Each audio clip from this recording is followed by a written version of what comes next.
The industry standard architecture, ISA, expansion slots accommodate 8 or 16-bit expansion cards and allow the card to communicate with the ISA bus. The 8-bit ISA bus was used on the original 8088 PC, and the 16-bit ISA bus was designed for the 8286. The ISA bus is often used on Pentium system boards.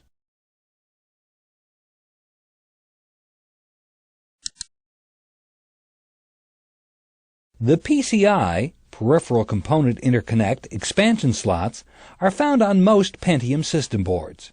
These slots can accept 32 or 64-bit expansion cards, and they allow the card to interface with the PCI bus on the system board. The PCI expansion slots are shorter than the ISA expansion slots.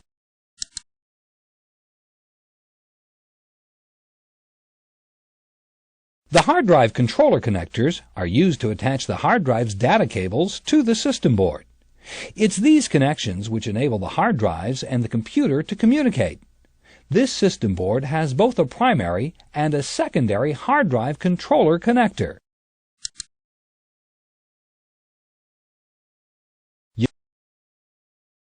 use the floppy drive controller connector to attach the floppy drive data cable to the system board. It's this connection which enables the floppy drive and computer to communicate.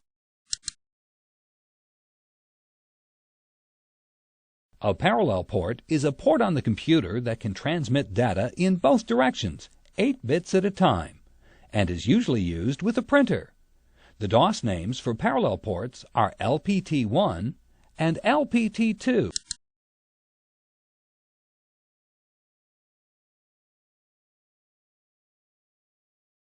The serial ports are male ports on the computer used for transmitting data in only one direction at a time, 1 bit at a time. They're commonly used for modems and mice, and in DOS are called COM1 and COM2. You use the keyboard port to connect the keyboard to the system board. It's a 5-hole female port located on the back of the system board.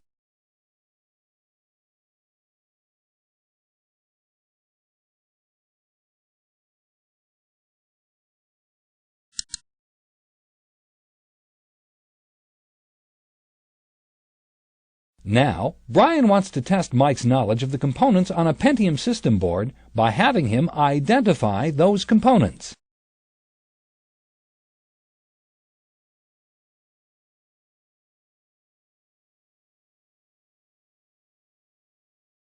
Click Next to continue. Now you're going to identify the parts on a system board. Go ahead and click an ISA expansion slot. Good. Now let's identify the battery. Click the battery.